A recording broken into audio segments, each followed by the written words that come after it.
Welcome back. In our previous lesson, we learned how to create our first reusable form component, the base input. In this lesson, we're going to learn how to create our second component, the base select. Let's dive right in. Currently in our sample form, we have the following select element. Our objective for this lesson is to turn this code into our reusable component, just like we did for base input in the previous lesson. As we did with the base input element, we're going to create a new component file called baseselect.view. I'm also going to add the base template that will hold our HTML code. Let's go back now and copy the select element, along with its corresponding label, into the new file. Let's check out our to-do list for the base select component. First, we're going to add a label property. Then we are going to make the component vModel capable. Finally, we will look into making the options reactive. In order for a component to be flexible, we need to allow the parent to be able to modify and provide content details, such as the label. Just like we did it in base input, our first step is going to add a property named label. So let's go ahead and add that property here, and then we're going to type it to string and the default of an empty string. We can now go ahead and, using interpolation, binding to the label element. I'm going to add a BF condition to check that the label is set before displaying it. Just like we did in base input, we want to make sure that our base select component is vModel ready. That way, whenever it is used by our parent form or any other form, it can easily be used with a double binding directly into our parent's state. Select elements do have a couple of differences and gotchas, so let's take a look at those. Going back to our to-do list, we are done with adding the label property. Now we're going to take a look at making the component vModel capable. The first thing we need to do is remove the old vModel declaration from the code that we just pasted from the original form. Next, we're going to add the model value property to the component. Let's go ahead and add it here, again with a type of string or number and a default of an empty string. Now let's bind the value attribute of the select element to it. We will add the value and bind it to model value.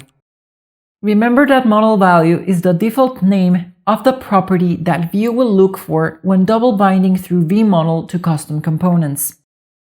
While we're at it, we'll also add a class of field to the select element so that it looks nicer. Now that the value binding of the select is set, we have to add the second part of the vModel contract, the emit.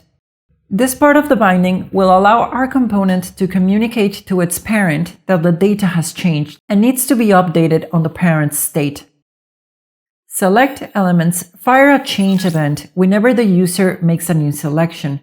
So unlike our base input component, we are going to listen to the select element's change event.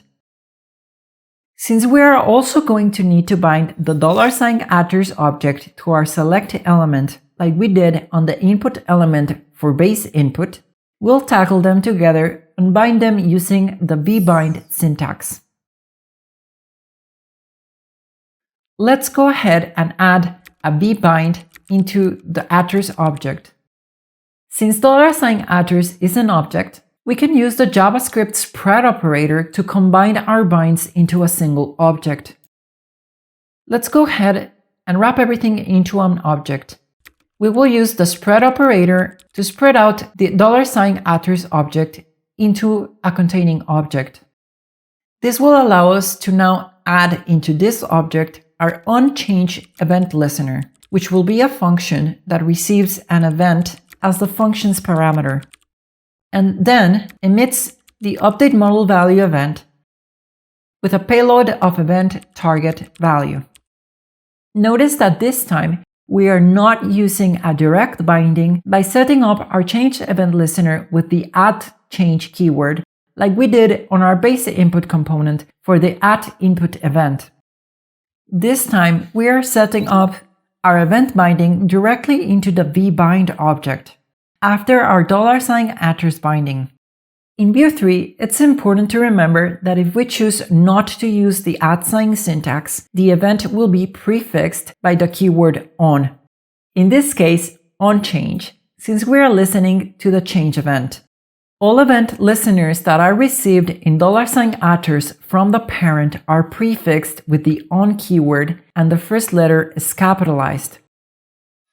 So @change becomes onChange. @input becomes onInput. On our change listener for onChange, we capture the event as the function's parameter and emit our event update model value with the payload of event target value to notify the parent of any changes.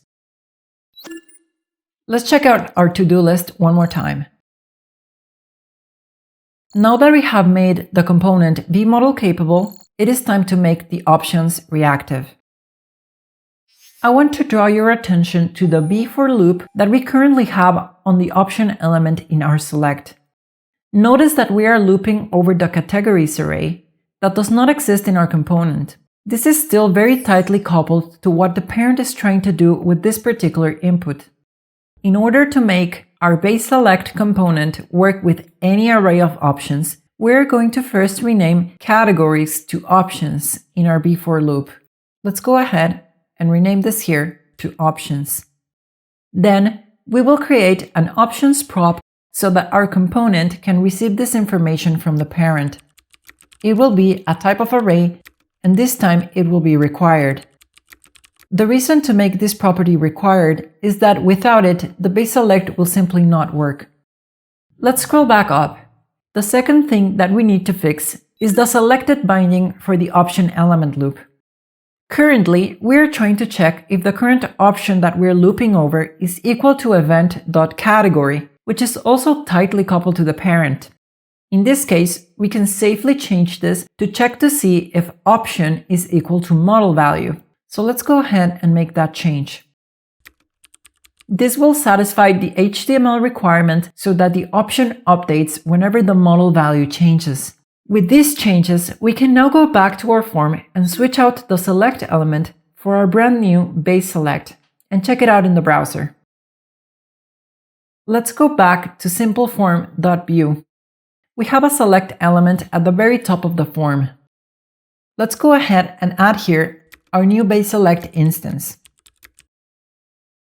We will first bind the options property to the categories array. We will add a vModel binding to event.category, and our label property will be set to select a category. We can now delete the original code. If we check out our form in the browser, we can see that our dropdown still works as expected, now powered behind the scenes by our reusable form component. In this lesson, we learned how to create a reusable base_select component. Have you noticed that we have not been importing either base_select or base_input into our simpleform.vue component and it still works? In the next lesson, I'm going to show you the bit of magic that I'm using behind the scenes in order to automatically import all the components that start with the base prefix. After all, that's why we've been naming them as such. See you there.